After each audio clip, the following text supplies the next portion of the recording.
What you do with your time is up to you. And I know you can be like, ah, fuck this guy, but it's the truth. What you do in here is gonna dictate the course of the rest of your life. You can use this time to regroup, come out of here with a full head of steam, or you can just waste your time and go out and do the same bullshit that you were doing to get yourself back in here. And the truth is, you know who cares? Nobody.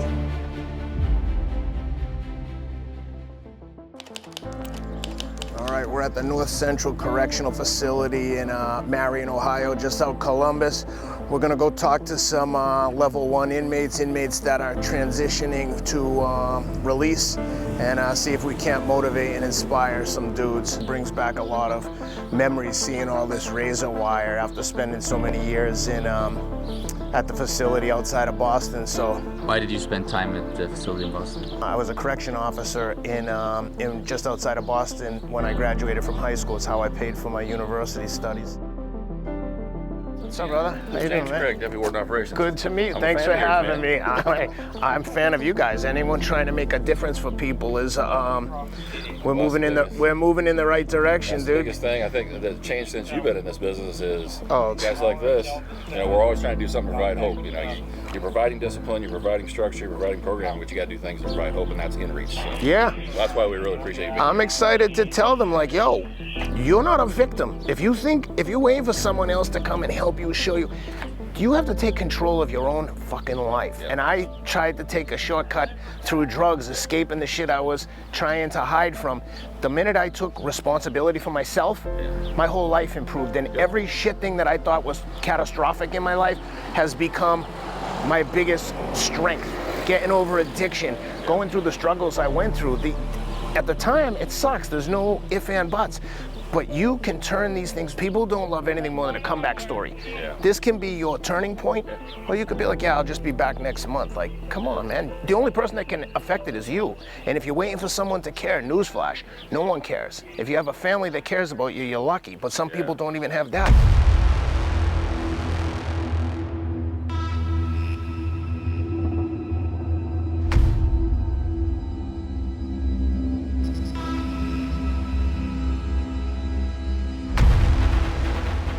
I'm gonna tell them, like, yo, when you are willing to die to achieve your goals, which is the mindset that I adopted with running, and I'm gonna say, like, I'm not a good athlete. Running, everyone runs. Anyone can run. I just decided when I got there, I'm like, no one will try harder than me. And what do you know? It worked. And that can be applied to anything. If you wanna be an auto mechanic, you spend more time in the garage than everyone else, you're gonna be the best. There's no, like, gray area there. What I do is every guest speaker we have, we try to, give them something to remember North Central. So what we want to present you guys with is a painting. So Boston. Hell yeah. And then Mongolia mountains and stuff like that. So that is for you. Dude, I'm so incredibly flattered and honored, man. You guys are too One kind. of our airbrush guys What? did this off the picture you sent. Dude. Man, you guys are gonna make me cry. This is fucking awesome. Oh man, that's a hat from Dustin Poirier. You know, the fighter Dustin Poirier, the diamond. Dude, that is fucking, thank you, man. I appreciate it. You guys are too kind. Did you guys make this? Well, no, we just make sure it got done. Oh yeah, man, thank you, thank you. You guys are too kind, man. Thank you, brother. Yep. You ready? Let's go. Let's do it.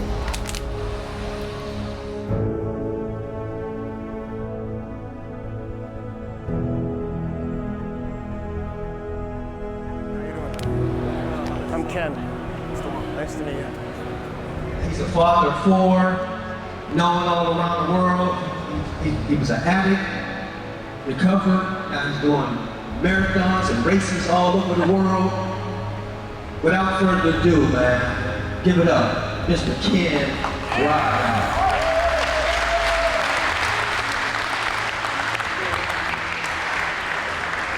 Appreciate you. Yes, sir. What's up, fellas? First of all, thanks for having me. It's a huge honor for me to be here speaking in front of you guys. I actually started my first job out of high school 1 week removed from graduation. I was actually a corrections officer for 2 or 3 summers. That's how I paid for college. I would fill in the summer for the union guys when they take their vacation. So I know to some people that might seem startling, right? To 18 years old, I probably looked like I was 14. But my stepfather and my brother had both been inmates in the prison previously and would do time afterwards as well. And I only tell that because I want to provide some context as to like how I grew up in the inner city of Boston. And I'm going to tell you about my own personal journey and some of the challenges that I dealt with, including addiction, and highlight the fact that the only person that can write the next chapter of your life story is you. No one else. If you have family that cares about you, you're lucky, but I promise you, no one else cares if you don't care. But when you do care, you're gonna bump into people that also care and wanna help other people. And part of my journey and recovery journey is to be here and do things like this and be of service to other people. So I hope that the stories that I'm gonna share resonate with someone and that you guys get something from this. It's like I said, it's an honor for me to be here speaking to a bunch of men. You took the first step to doing something for yourself, which is actually showing up and listening, so thank you. I made my way to New York after I graduated from college and just took an entry-level job at a pharmaceutical sales jobs company. Terrible job, I hated it. But I was playing men's hockey with a couple of guys that worked in finance, and I'm looking at these kids in New York City working in finance on trading desk, investment bankers, and this will be a theme throughout my life. I looked at them and I was like, these guys are fucking dopes. Like, how is this kid making this much money? And I was like, if that kid can do it, I could be the best. So eventually I got an entry-level sales and trading job on a trading desk in New York basically as an investment banker, and things moved quickly. But the first thing that happened when I got there is they decided that much like being in jail, being on a team, they were hazing me. And I was like, yo, I was boxing for the New York Athletic Club. I boxed all throughout high school and college. Again, not very good, but I was willing to throw.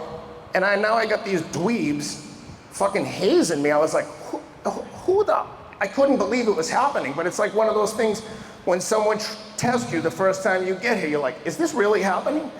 So after a couple of weeks of this, the guy finally pissed me off to the point that I couldn't take it anymore, and I slapped him across the face. When people tell you, money won't make you happy, I'm here to tell you that I was poor and then became rich and became a drug addict. The pressure of having money and the thought of losing it was so overwhelming to me, and guys who are struggling with addiction can probably attest to this. A lot of times, you're not getting high after the first few times to get high per se, as much as you're trying to escape your own personal reality and the anxiety and the stress and the fear that you're dealing with for all kinds of different things. And I tell my children this all the time. The most traumatic thing that's ever happened to you is the most traumatic thing that's ever happened to you. Whether you've been assaulted or someone bullied you, at the end of the day, your brain only knows I've been traumatized and it doesn't feel good. And when you have those feelings and you find an outlet, in my case, drugs, I thought I was home free. I had never been so happy. I had never had so little stress. And of course, very quickly you realize now I have my stress plus this addiction that would linger for 10 years. But the point is, I turned that, what I thought was a weakness, into one of the greatest strengths ever. There's I don't know if you call it a fable of a Chinese farmer.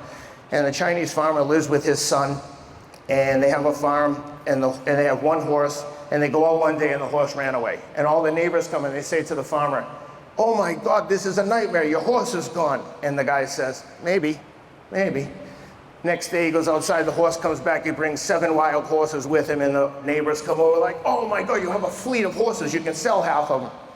This is great. The guy says, yeah, maybe. Next day the son goes out trying to break one of the horses and gets thrown off and breaks his leg. And the people come over, oh, what a nightmare, this sucks. And the guy says, maybe.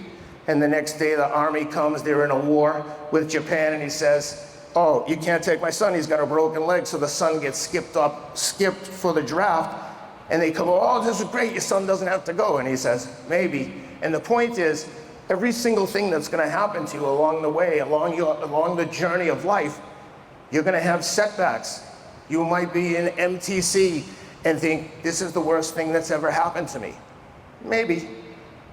If you take the time to check out of, You know how many people I bump into, they're like, man, I just love to go somewhere for like 2 or 3 weeks, 2 or 3 months and just check out from life, get clean, take a deep breath and figure out what I want to do with my life. Well, whether you imagine it in those terms or not, you're here.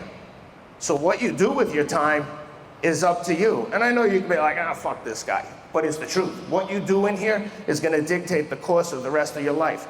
And if you take your time and pick up a skill, or even just take some time to like take a deep breath and think about, what do I really want in my life? And I've gone through this process multiple times. You can use this time to regroup, come out of here with a full head of steam, or you can just waste your time and go out and do the same bullshit that you were doing to get yourself back in here. And the truth is, you know who cares? Nobody. The only person that no one should care about you more than you. My wife didn't know any of this. And again, you'd say, your wife doesn't know you're high all the time? And I say, she only knew me high. She had never seen me sober for a stretch. I go to an outpatient detox and they're helping me detox off the Suboxone. Basically, they're giving me Ritalin to stay awake, Xanax to go to sleep, the whole shit. I'm on like a whole battery of drugs and I have to go every morning to check in. And once I get to 7 or 8 days, they're going to give me a shot of Vivitrol, an opioid blocker. If anyone knows how it works, it's a big shot they give you in your ass and it blocks all the effects of opioids. You can't get high. And I know because I tried like a good junkie. And I'm like 5 days in and I'm like, oh my God, I'm home free. I'm starting to get happy because I know once this gets there, I know I'm not going to be instantly happy from all the years of addiction, right? I know how this shit works. I'm going to be depressed for a long time. But the alternative was to kill myself. So I was like, all right, I'm almost there. I wake up one night to take a leak and I must have blacked out. And I wake up, my wife is like shaking me and, you know, panicking, obviously. And I'm unconscious on the bathroom floor. And in a moment of weakness or maybe strength, I woke up and I was just like, fucking told her everything. And she's just like, what? I mean, we lived in a high-rise apartment in New York City that like, you wouldn't believe. It was a glass building, penthouse apartment. It was like what people would dream of. And I wake up on the floor and my first thought is, I'm gonna jump off that balcony. I'm gonna get up and run before I have to tell her what's happening. I'm just gonna fucking jump. I can't do this. So when I'm struggling with the addiction, the first thing I did when I was trying to get straight was start running every day. And I started running 10 miles a day, every day. When I say every day, I'm talking through a fucking hurricane, tornado sirens going off. I'm like, no, I gotta get this in. In a sense, it became a new addiction, but it was an addiction that I was willing to live with. And at times it's a pain in the ass for my family because they're like, oh, you gotta run, but I'll get up and run before we have things to do. But at this point, they know for me to be the best version of myself, I have to have something that I feel good about. And running has given me a sense of pride and accomplishment that I could have never imagined. So as I'm running, just like with finance, I'm looking around. I go to a couple races and I look around, I'm like, dude, these guys are fucking dweebs. Like, I could kill everyone here. And I told my wife, I'm like, I guarantee you next year I can win that whole race. And she's like, are you fucking crazy? I mean, I wasn't a good runner. I was just running a lot more than everyone else. And sure enough, the next year I went back to the Malibu half marathon. I was living in LA and I won. My message for you guys is like, this can be the worst thing that's ever happened to you, or it can be the best thing that's ever happened to you. Because for the guys who are addicted, maybe you got sober and came out of here and like started living your best life. I hope I don't sound too preachy and like a douche. I just wanted to like tell you guys a little bit about myself, and if nothing else, give you guys some motivation and to see like, yo, if this idiot, like I said, if this idiot can do it, imagine what I can do. And that's how you should look at it. It's like, yo, like at the running race, if these fucking nerds are running that fast, I'm gonna kill these guys. And that's how you should look at everything in life, because the reality doesn't matter when you're thinking about your goals. The only reality that matters is your reality and your opinion. So have a good self-opinion, take the time to like respect yourself, and man, it's a fucking huge honor to be here for me, and I sincerely thank you very much. I appreciate you guys, and I'd love to answer some questions.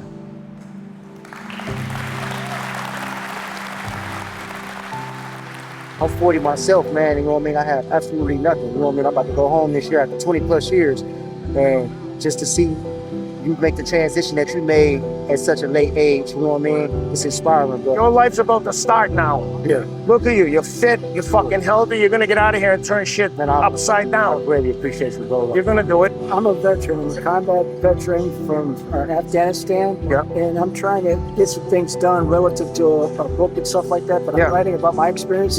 Yeah. You can reach me on Instagram. Instagram. Yeah. When I first got locked up, I weighed 365 pounds. I'm on your 240 now, and I love it. 170 next. I've been through quite a few of these speakers. Yeah. And you've been the most real, man. Was it good? Oh, most real. Dude. When I came to hear you speak, I feel better from it. Good man. Hey man, thank you, man. It's like the part when you say you don't want to waste another day. Fuck that. I ain't wasting any more time. I don't have days to waste. Then come down. I've worked hard to get to this place. I like it now. Is there anything you want to pray for? You can pray for healthy children. That's all I care about. Thank you, man. Appreciate you coming out here and say thank you, man. I got 117 days left, man. Oh, fucking dude, you're in the home stretch. Yes, sir. Let's go, baby. I'm the guy that painted your picture. Oh, dude, that's fucking awesome. Thank you, man.